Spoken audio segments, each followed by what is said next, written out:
Five, four, three, two, one. Boom. Hello, everyone. Apparently, we're live on YouTube. Hopefully, you can see us. If so, let us know in the live chat below. Anyway, welcome to Trek Central Live. Today is obviously the 28th of June. Myself and Dom are here to talk about Star Trek Picard Season 2. This is, of course, part of our weekly Trek Central live streams. Hopefully, you're seeing us and can hear us. So let us know in the chat. We'll say hello to a few of you this evening, and then we'll jump straight into it. Dom, how are you doing this evening as well? This is the second stream I've got you back for now. Whew. Yes, unfortunately, we don't have a camera for me yet. We're still in the process of getting one of them, but it's a long road. Yes, but we'll get there eventually. But yes, I'm doing okay. How are you doing?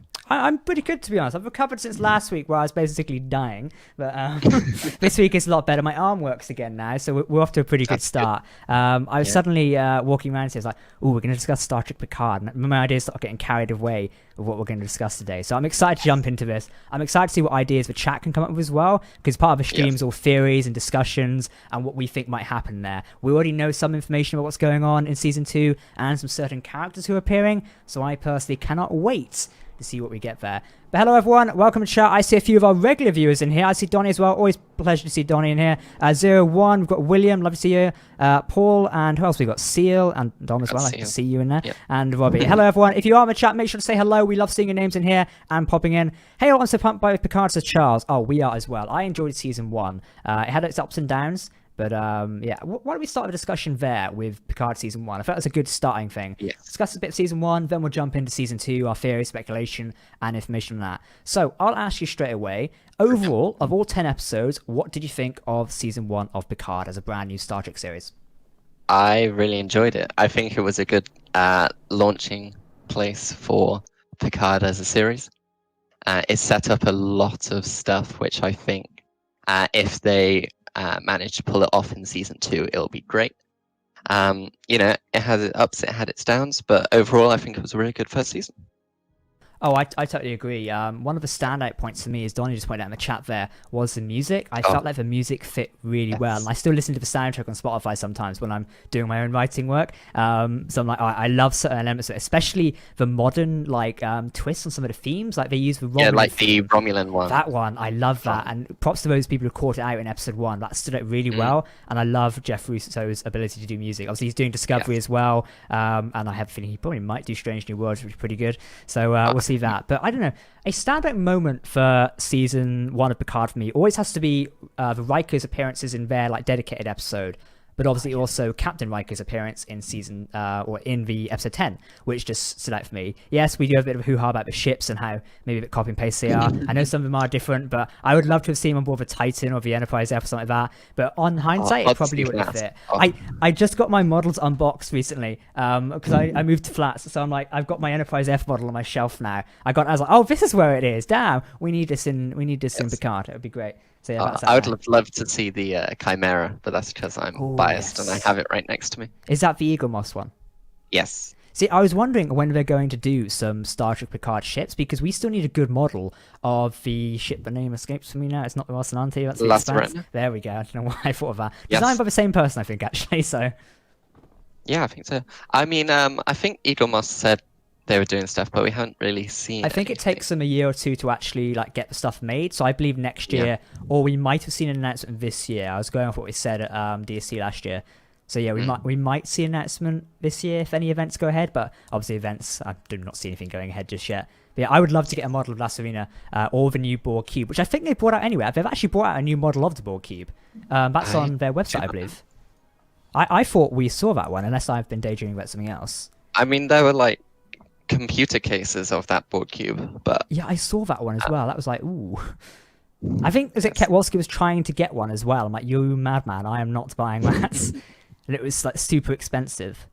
Various ones out. Maybe I just saw a concept for it on Facebook or something. I saw someone post the Borg Cube around here, and I'm not sure where it came from. But yeah, I'll have to check at some point. Hero Collector. I'll check at some point. If anyone else sees that Borg Cube. No, it's not tactical. I've got a tactical cube set on my wall at the minute. But no, I thought I saw another one around it at some point. So Michael says, would love to have seen the Enterprise E, not the F yet. Picard has a personal connection with E, so seeing that ship again made more sense. Yeah, that totally makes sense. I mean, Picard had a lot of personal connections, and that's a good talking point as well, for season 1. I particularly liked, how episode 1 he visited the archive and we saw the banners still and everything like that. It was episode 1, wasn't it? Yeah, it was. Yeah, it was episode 1 he visited the archive. Yeah, because he visited the archive, got the painting out, and was like, oh, this makes sense. So yeah, I love that personally, and how they made those connections back to the Next Generation. And like a lot of people were saying, I was taking part in a discussion online earlier where someone was saying like how Picard, etc. is Star Trek, but someone said the opening of season 1 or episode 1 of Picard, where the Enterprise appears on screen. How is that not Star Trek? That's just a beautiful... I remember watching that at the premiere, which me and you went to. Yeah, that Enterprise D appearing. Oh, it's fantastic. I loved it. One of the best moments of that. And the fact it was an opening moment as well, it's just like screams Star Trek in your face within the first 10 seconds, especially with Blue Skies as well. Oh, that's another moment.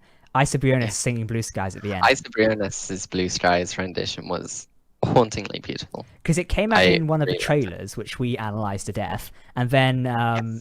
they did it at the end as a full song, and then Jeff Russo released it on Spotify as well, and it's fantastic. I love listening to it occasionally. So yeah, season 1 definitely had a lot of like stand-up moments. It had its down moments as well. Like some will argue the season final wasn't the strongest season final in Star Trek's ever, and I think it's a matter of opinion where you see it.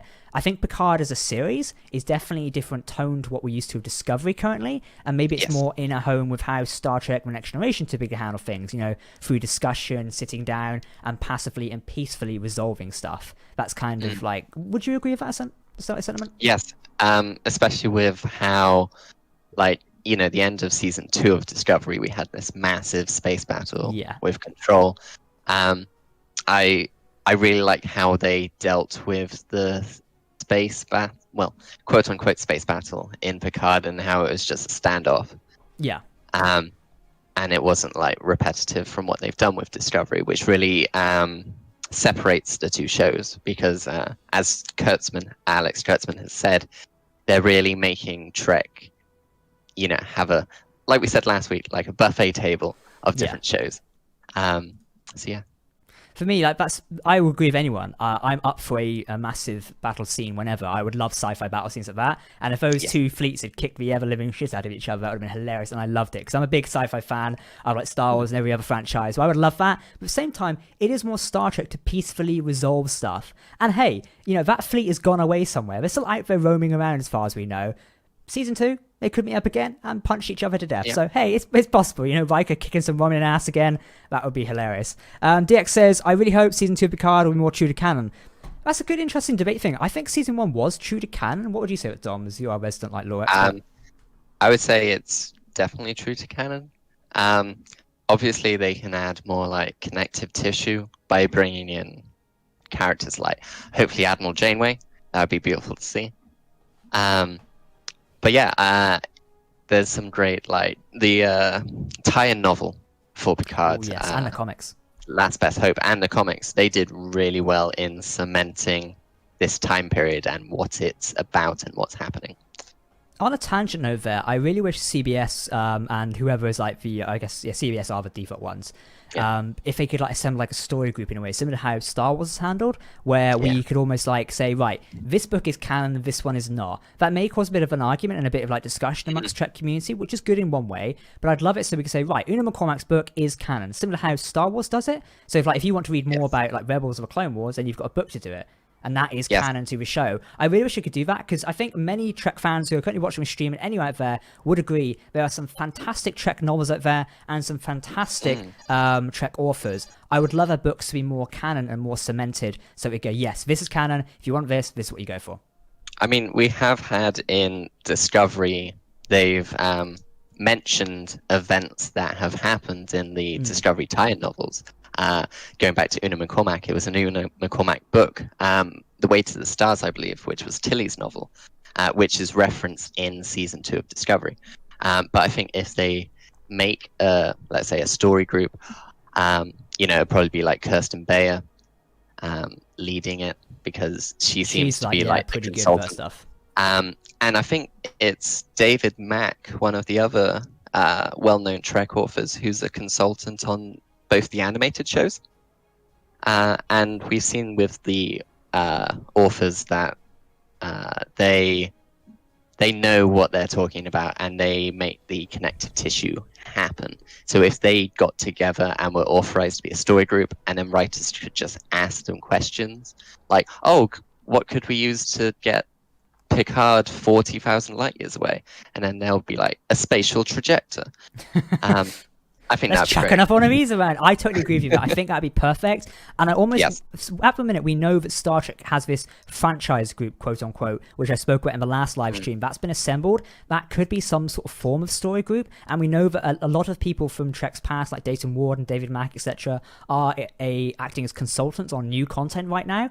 So therefore, it's possible they could be doing something like that. I just wish, like Dan23 is just asked, is the Picard novel canon? I wish the guidelines were a bit more clearer for the passive. They could put out a statement. Exactly. For the passive Trek fan, like me and you who like live and breathe Star Trek, we know what's canon and what's not. But I feel like for the passive fan who may just only be getting into Star Trek, is probably going to the local bookstore, Amazon, etc., seeing all these fantastic books for Star Trek and going, well, is this canon? How come this contradicts this?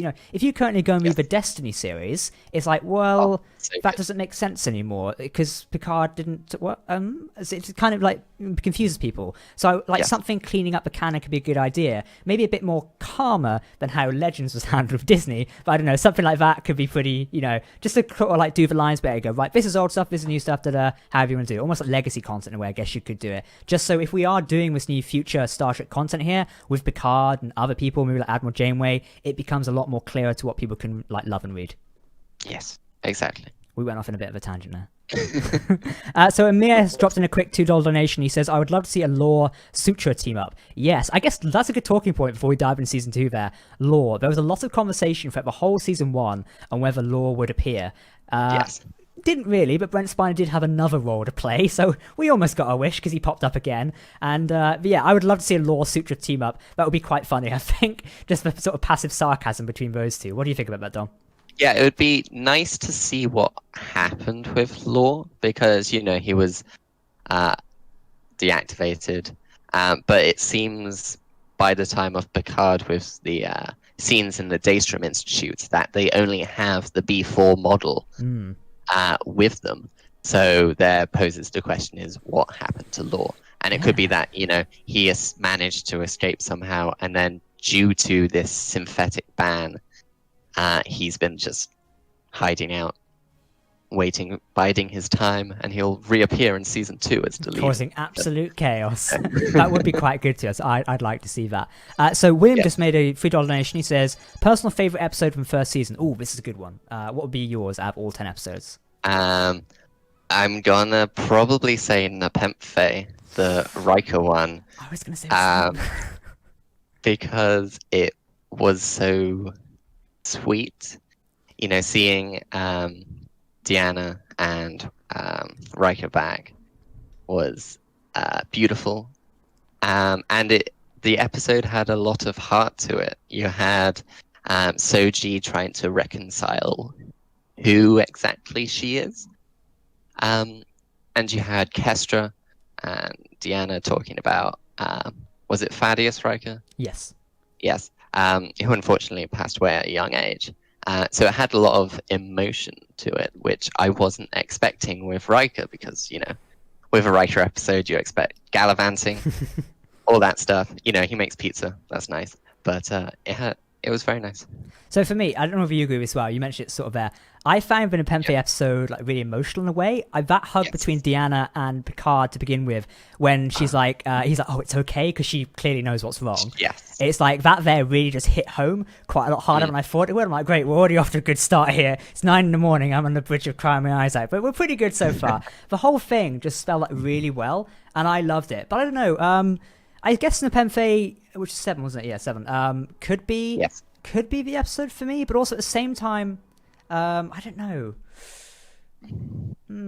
Because episode 1 was like a real good entry, I believe. Like I particularly liked that. It had one of Picard's great speeches about Dunkirk and how people didn't really understand certain that interview was very good for setting the stage and giving us an exposition dump, but not feeling like, oh, here's a character just saying what you've missed. It was very well done. I feel like episode 1, that interview particularly, for returning Star Trek fans like us, it basically said, this is Picard, he hasn't really changed that much, he's still the same bloke you remember. And then to new viewers, because there was plenty of new viewers with the launch of Picard, it says this is who he is and why he's like so good, essentially. So it gave everyone like a cup of tea almost, or a sip of a tea of what Picard actually is. One thing Yeah. One thing I just want to bring up there is I'd be interested to know what first-time viewers of Picard thought. And I've not seen many reviews online. Maybe I'll have to go searching for some at some point. But I haven't seen many, like what Because people actively think. they released the first episode for free, didn't they? Exactly. But also you've got to think, like, we went to London for the premiere, obviously. And I know Yes. traveling for the tube, there was posters everywhere, like, for it. So I'm It's thinking, people are going to go home for the first time and watch this and see it on Amazon, etc.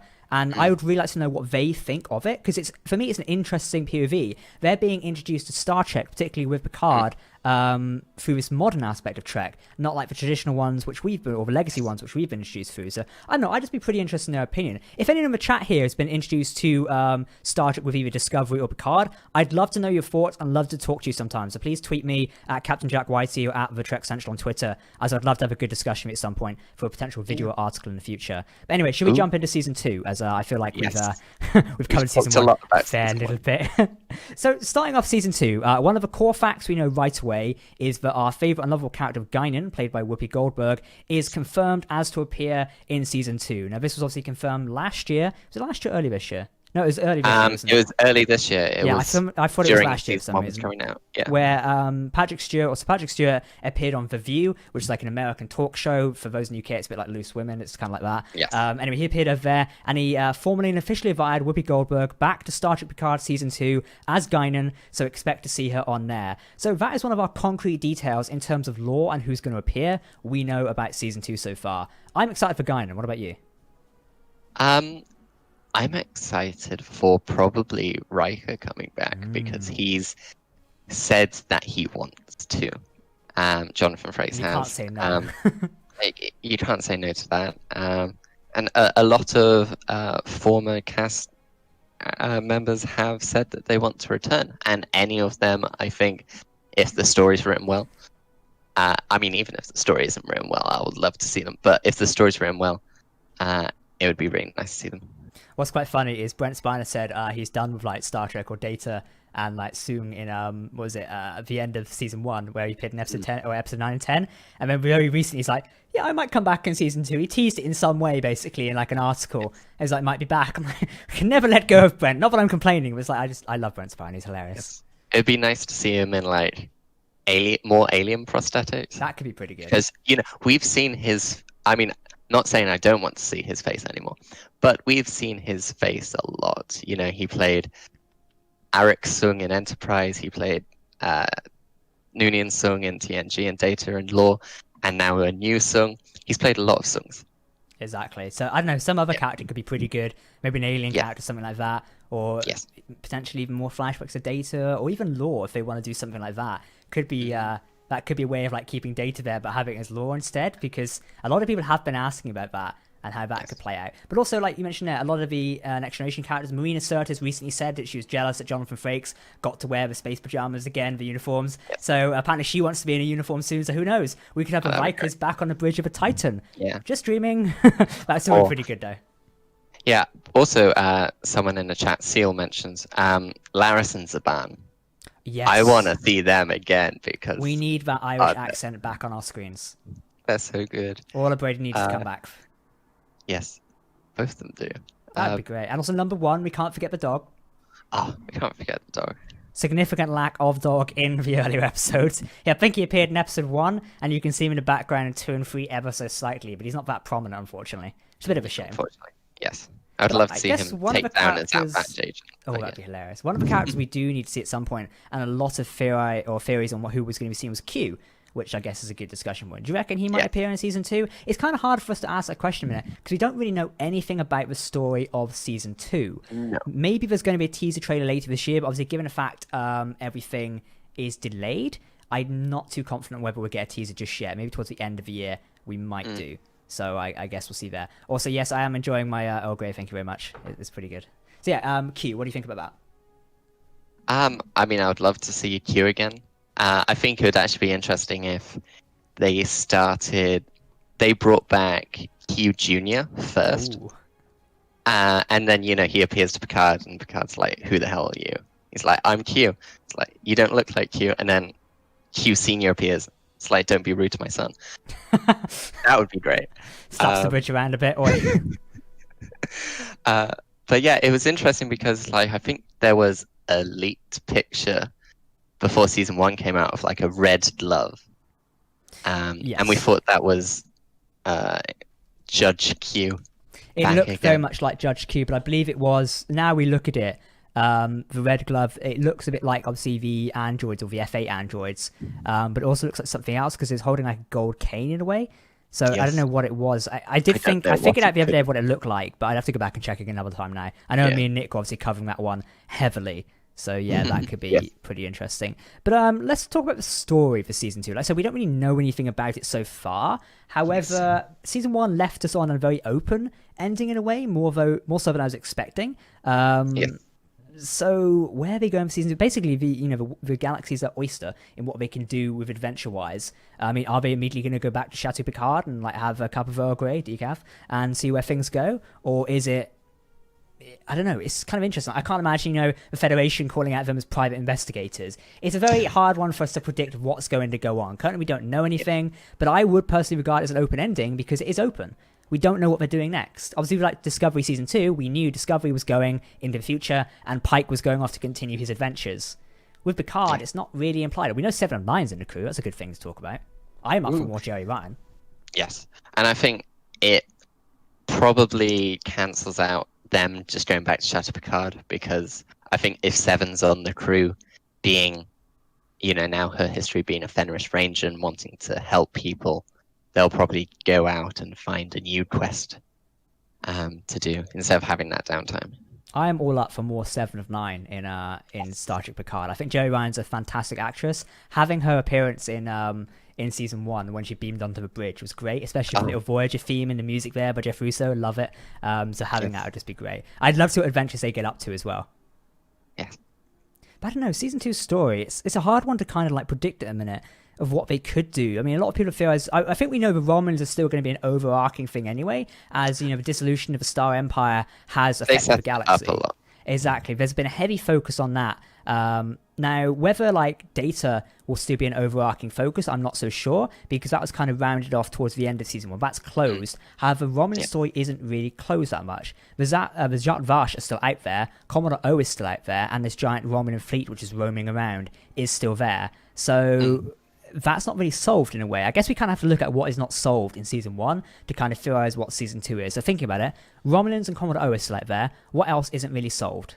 So I'm going to do a really small mention that was in, I think, the episode before Nepenthe, when Picard appears on the artifact, the cube, and as Picard enters Soji's room, I think you hear in the background on like a PA system, there's an unidentified surge in chronometric particles. And I think that's an easy thing you can pick up as a writer and then go with it and be like, oh, for some reason they have to go back onto the artifact when Picard was there for some reason. There's been a lot of like disturbance and discussion about that online. A lot of people dismissed it, saying it's not what it said. However, a lot of people are still adamant that that is what was said, and that could mean like a reference in the future. Yeah, and it also could have referenced, it's the Voyager episode, which I forgot the name of, where they go through the quantum slipstream and crash and everyone dies. Yeah, I think it's Timeless. When Chakotay says that they got a Borg temporal transceiver from a crashed Borg cube in the Beta Quadrant. I would love that to link together perfectly. If that links together, that'd be great. And yeah, it's Timeless, yeah. That's one thing we could really do well, is more Voyager connections for season 2. I know, the world is an oyster at the minute for that. Yes, and I think, with Kirsten Bayer on the team, you're going to get more Voyager connections, because she really likes Voyager.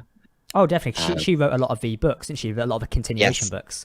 Yeah, she's wrote so many Voyager books. I need to start reading her books again at some point, because the ones about the Return Fleet and like that, and the Pathfinder, etc., were really good, and I love them. Yes. Yeah. Oh. But just muting my mic. There's a lot of noise going on outside at a minute. The UK is still having a massive heat wave, kind of in the city, so it's like I've got a window open. But I think in terms of what other things they could do for season 2, going still with the temporal theme, as we've got a change of showrunner with now that Michael Chabon is going off to do his own thing. We've got Terry Metalas, and I'm sorry if I butchered that name. Yeah. Coming to be the showrunner of season 2, and this was announced a while ago. And what I was looking into him earlier today, and he's actually been a production associate on Star Trek Voyager and all of Enterprise, writing the great episode Stratagem, which is where they kidnap Degra in season 3 of Enterprise. And I think as he's also written 12 Monkeys, which is a time travel show, they might lean into the temporal aspect for season 2. I think with like temporal and time travel stuff, you have to be very careful because that can convolute a story quite heavily. So they'd have to start it off, and I don't know. I feel like they have to be very dangerous with that because obviously Discovery is just time travel to the future essentially. So having another show which also is like messing around with time travel, that's a fair point. It could be a bit dangerous. I'm okay with time travel stories. I like them. And I particularly liked Enterprise's like Time War or Temporal Cold War and how that worked. Although we didn't see it that directly, the references to that were great. But I don't know. I feel like at the minute it could be a bit too much, particularly as Discovery is also in the future messing around. I do like the idea of it though, and I think for one-off things it could be quite cool. Or they have to deal with some onset of like certain time travel because Picard is certainly well versed in time travel. You know, First Contact and also the Vidians, etc. In what's that 2-part episode called now? I forget. The one where they went back in time and had like Samuel Clements, etc. Oh, with the Davidians? Yeah, Davidians. Time's Arrow? Yes, I that was one of my favorite episodes of The Next Generation. That's where obviously Picard met Guinan as well. Another that could be a reference episode. Ooh, that's a fair shout. If Guinan's coming back, and also we've got the fact that Guinan was around for Generations, Star Trek Generations, with the energy ribbon and the Nexus. That's one thing to of, and a part of her remains in the Nexus. Oh, Generations is a good film. It gets a lot of flack, but it's a good film. Yes. I always like the bit in Generations always got me was Picard and sort of like Christmas thing. You know, it's like a cup of Earl Grey, John Luke. I don't know, I just love that sort of thing there. It's great. Yeah, because I think the next time the energy ribbon appears is in 2400, which is next year in Picard time. Yeah, it would be, wouldn't it? Wait, no, it'd be No. 2410. Never mind. I'm getting ahead of myself. Because the last one was 2371, and it appears every 39 years. I mean, Star Trek, we could speed it up for the sake of plot if we really wanted to. That's one thing, it's never a thing. I mean, yeah, it depends like that. Could be a thing. Yeah. Yeah. So one thing to talk about, at the end of season 1, we saw a lot of relationships developing between the crew. Do we expect they're going to continue in season 2? So to cap it off there, we know that Rios and Jurati are beginning some sort of relationship. And also it's implied that 7 of 9 and Raffi have got some sort of relationship going on. So do you reckon something's going to form between 7 and 9? I know there's a lot of discussion about that. A lot of discussion online. We're in Pride Month as well, so I think it's a great discussion point to have this. But do you think 7 and Raffi's relationship will continue into season 2? Do you reckon the writers are still going to explore that, or do you reckon it'll be left behind? I hope so. I hope so too. Because I think if they just left that behind, then that's not the best thing to do. If they like hint it in the end of Picard season 1 and then don't do anything with it. So I hope it does get expanded on. I'm interested with them as characters because I mean, a lot of people said it wasn't like developed enough. Yeah.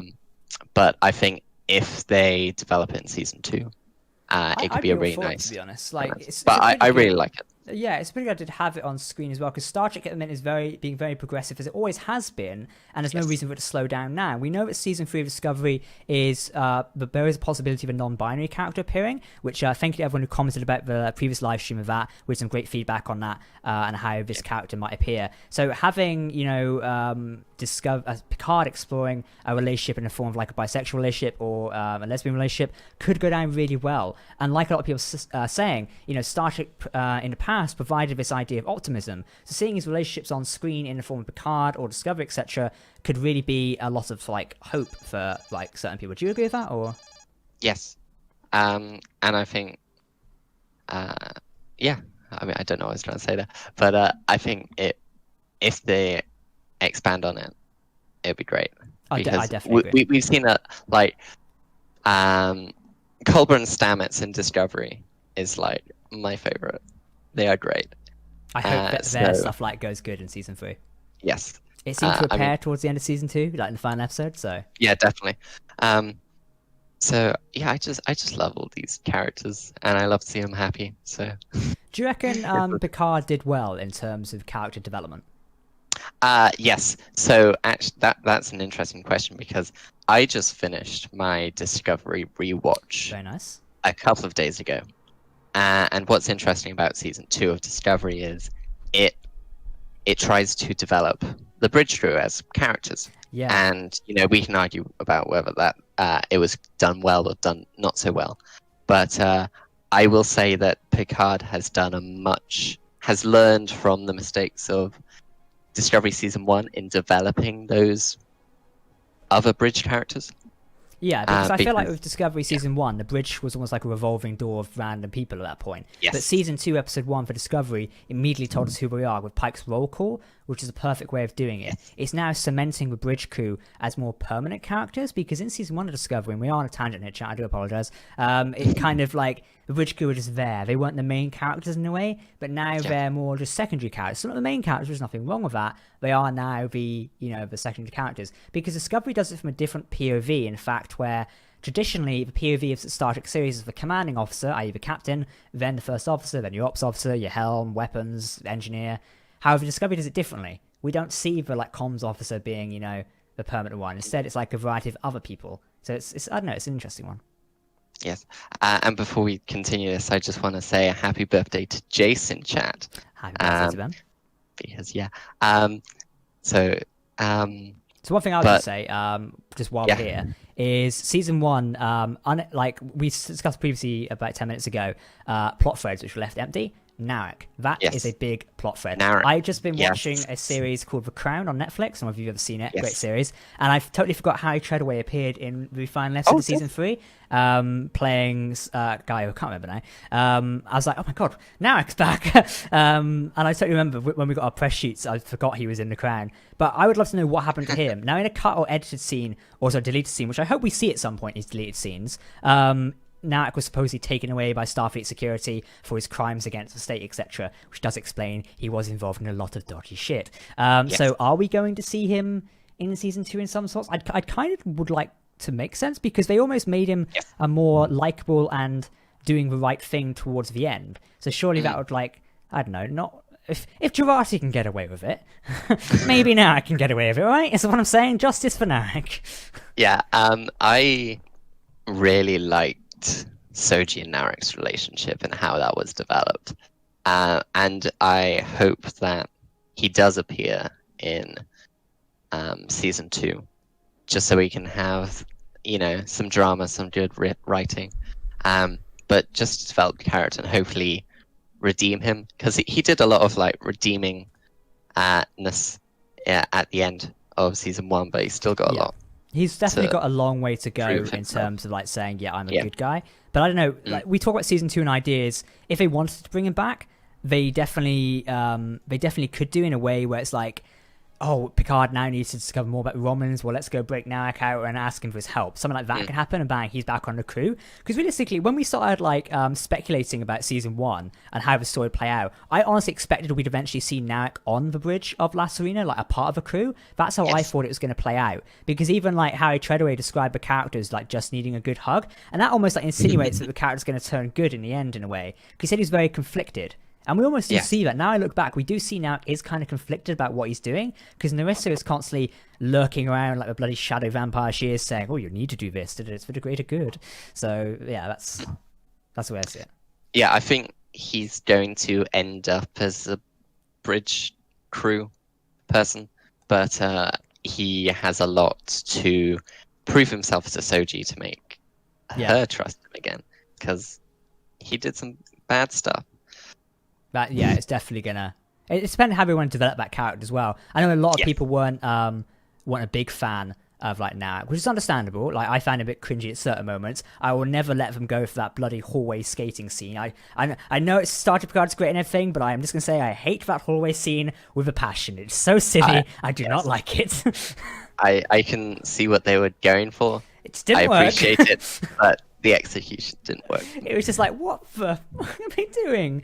So speaking of a good topic here for chat at a minute, a lot of people are currently talking about swearing. Now, I feel this is a great topic to discuss currently, and Dom, I'd be interested in your opinion in a minute. Now, Patrick Stewart recently said that he was also surprised at the amount of swearing in Star Trek, or in Picard at least. He was surprised with that being put in there, which makes sense. And Patrick Stewart being like a Shakespearean actor, you typically don't hear swearing in like Shakespearean plays, etc. So I guess for him, it's is a bit of different. But then again, he's sworn in other stuff as well. But I think it's like they go through like 7 seasons of Next Generation, 4 films, not a single swear word. I think there's definitely one. There's only Generations a has cut-off data swear word. Oh yeah, it wasn't really cut off. It was the whole thing, wasn't it? So I remember it being cut off, but maybe it was an edited version because I remember the whole thing. Edited version. Okay, I see.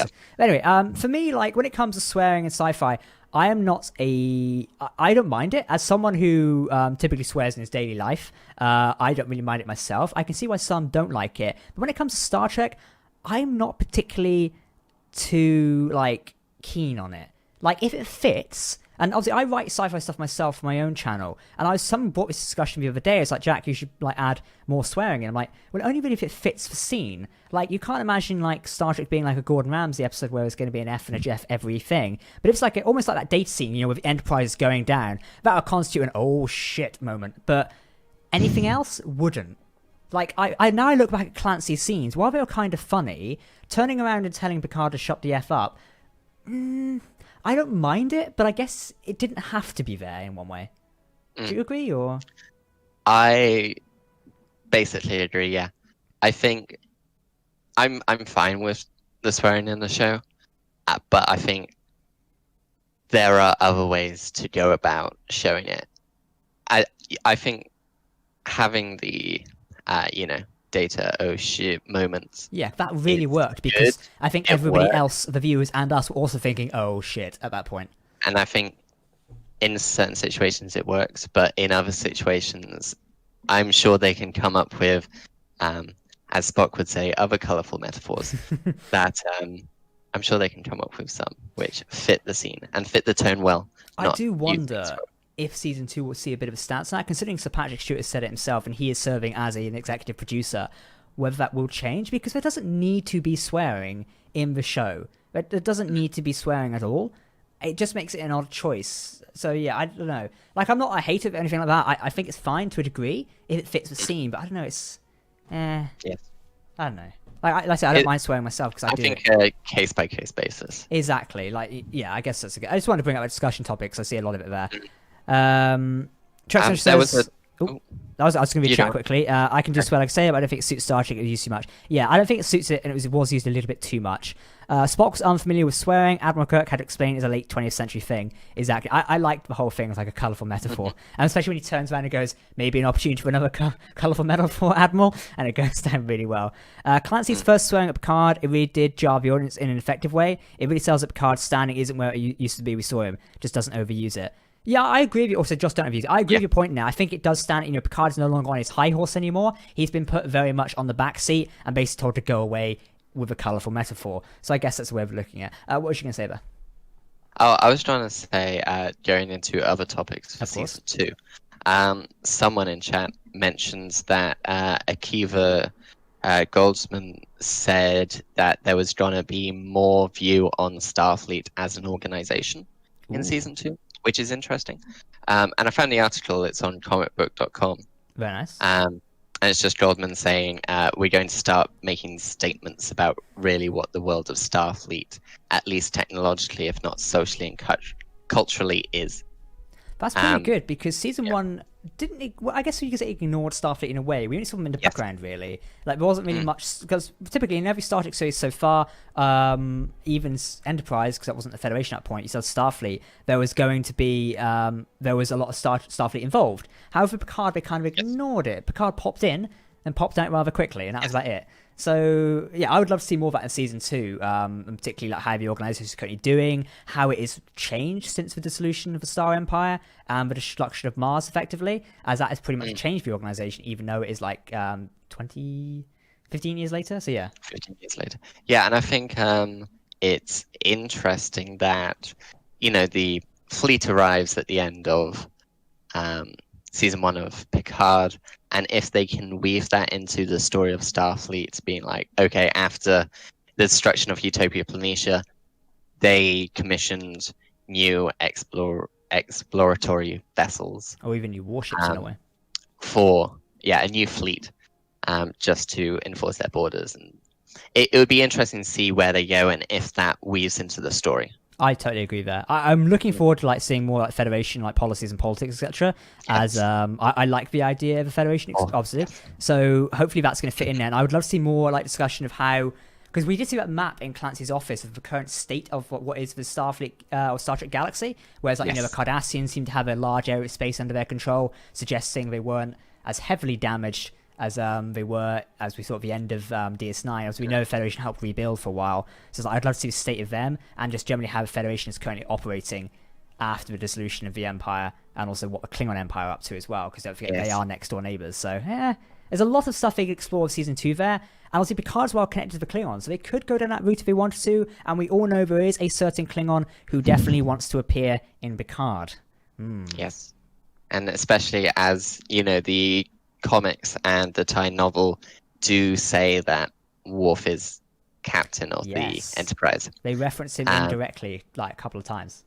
Yes. So I think the book makes a good statement of it.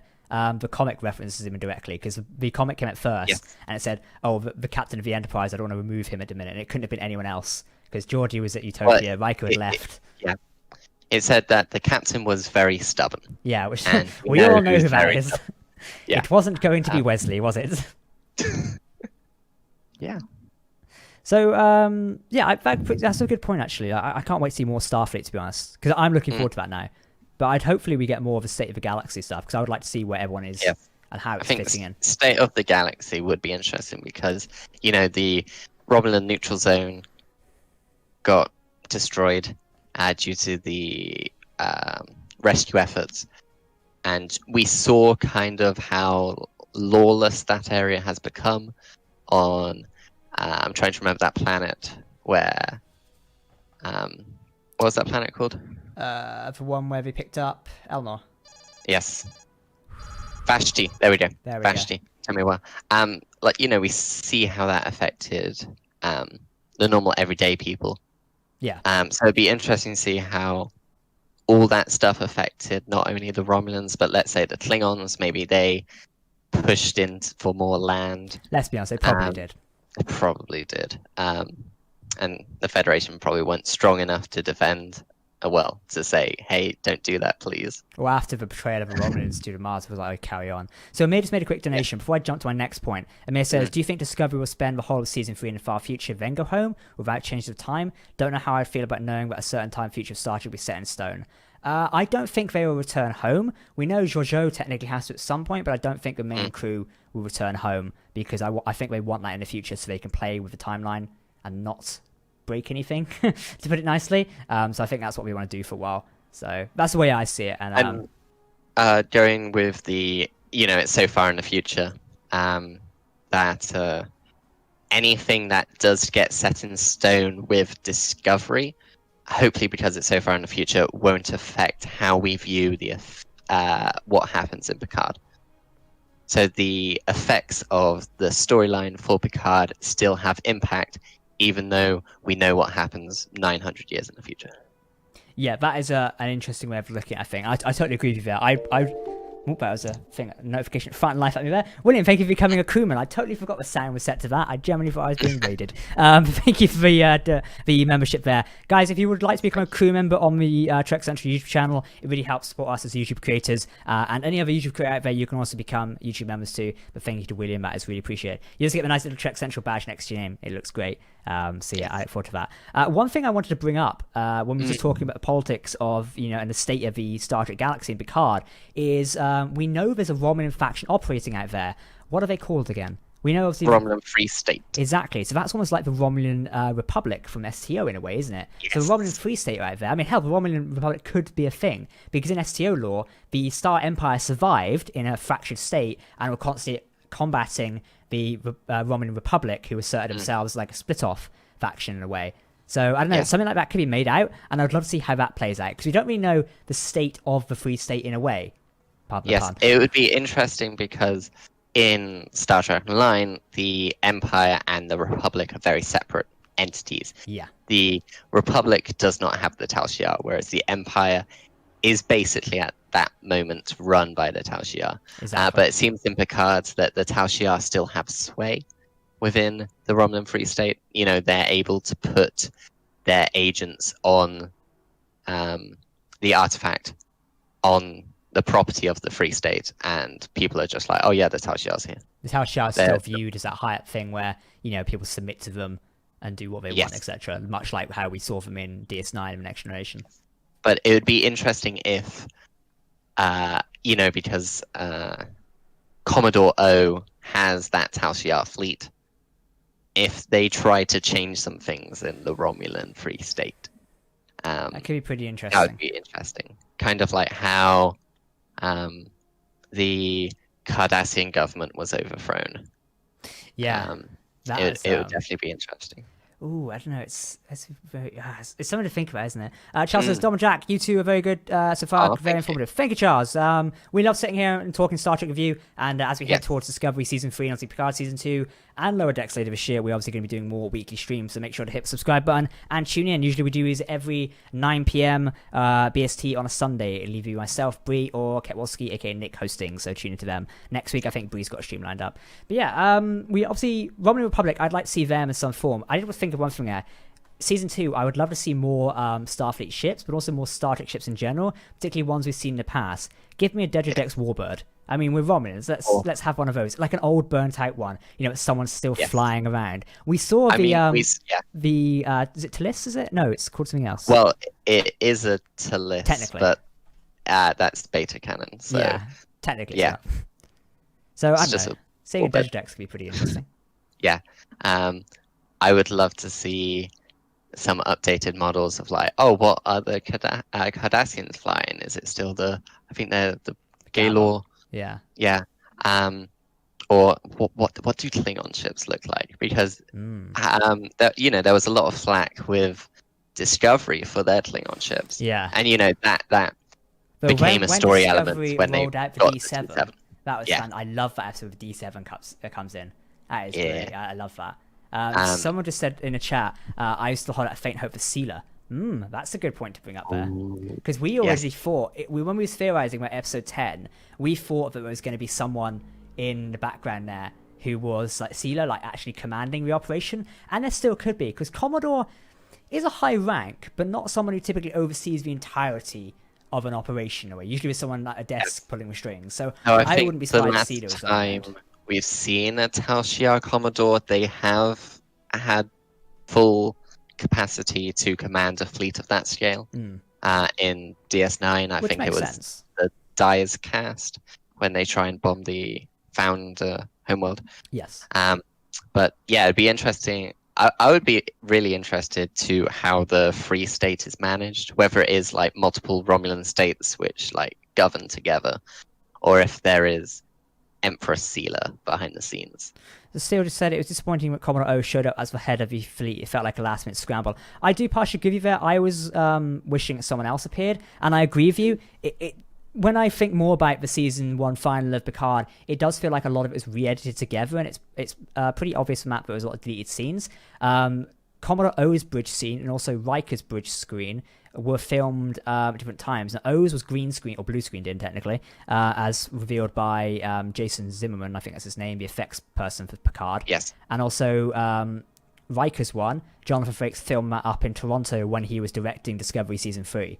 So it's like I just feel like that was put together like, shit, we need some bridge scenes. Quickly, roll up a Discovery chair, you get on the blue screen, way. So I don't know, I feel like that was a bit put together, but I feel like we could do a big discussion about season 1 final at some point. As I know, Nick or Ketwolski, very passionate about talking about that one. I know he'd like to talk about it at some point. William, thank you for $5 donation. Not to put both off the spot, but did you prefer Discovery or Picard at this point? Which show speaks more to you personally? That's a good question, actually. I've not really thought about that. Have you? I thought that recently because, I rewatched Discovery. Mm-hmm. If I'm gonna like rank it, I'll say from best to less best, because none of them are worse. It would go Discovery season 2, then Picard season 1, then Discovery season 1. I was thinking the same thing, to be honest, because season 2 stood out for me because of Pike, and I was real excited about Strange New Worlds. So then, I agree with you there, to be honest. I think that would also be my thing, because I loved Pike's thing in season 2, and that's why I'm so excited for Strange New Worlds. Yes, so I don't think I could say whether I prefer Discovery or Picard, because, like I keep saying, they're both quite different. Yeah, I totally agree. It's oh, Pike! I cannot wait for Strange New World. It is going to be fantastic when we have more of that man on our screens. Even though Dom's recommends Star Trek Destiny, it has 850 pages. Yes, you should read Star Trek Destiny. It's a great book series. Yes, everyone read Star Trek Destiny. Yeah, go and read it. As it's great. We should definitely need to do some more book reviews at some point, as I think there's a lot of stuff out there we need to explore. We did talk about today, me and Dom are both in a very big Enterprise mood at the minute, so we'd love to check out the Enterprise war books, the Romulan war books, I should say, and how they are walking around. Also the return of Trip as a Section 31 agent, Reed as a captain, the fights of the Weir, etc. So look at some videos on that hopefully sometime soon, and also one about the Columbia, which we might get around to at some point in the next 10 years. So yeah. Yes. Well, I think if you're happy with that, this is probably a great time to end up the stream, to be honest. Have we done a good little bit of talking about Picard season 2 today? Was there anything else you wanted to bring up, or?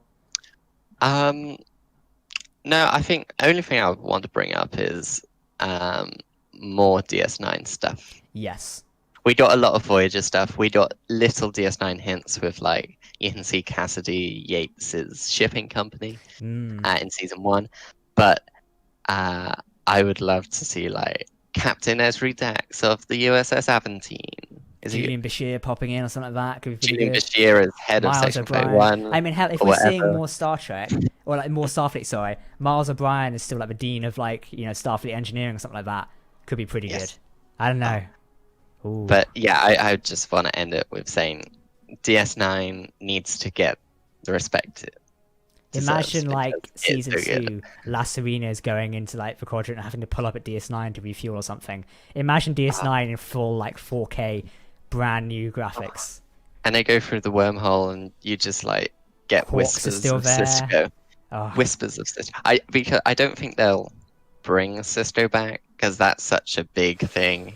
He's a character without Avery Brooks series as well, and it's Avery Brooks. Yeah, I think Avery Brooks is coming back to Star Trek anytime soon because I think he's retired from, or somehow retired from acting, I believe so. But just like if they go through the wormhole into the Gamma Quadrant and there's like not even mentioned, just you can hear whispers of a Sisko line.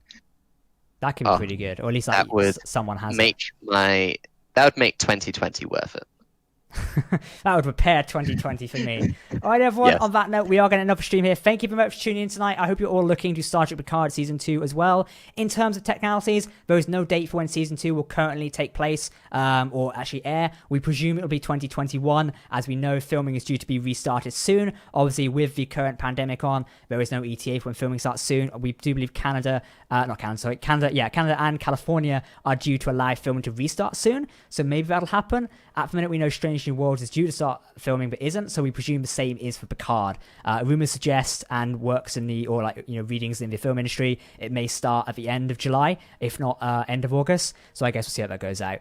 They did turn around Picard Season 1 very quickly last year, so it is a possibility we might still see Picard Season 2 out in Q1 or Q2 of 2021. I would like that very much. Looking forward to it.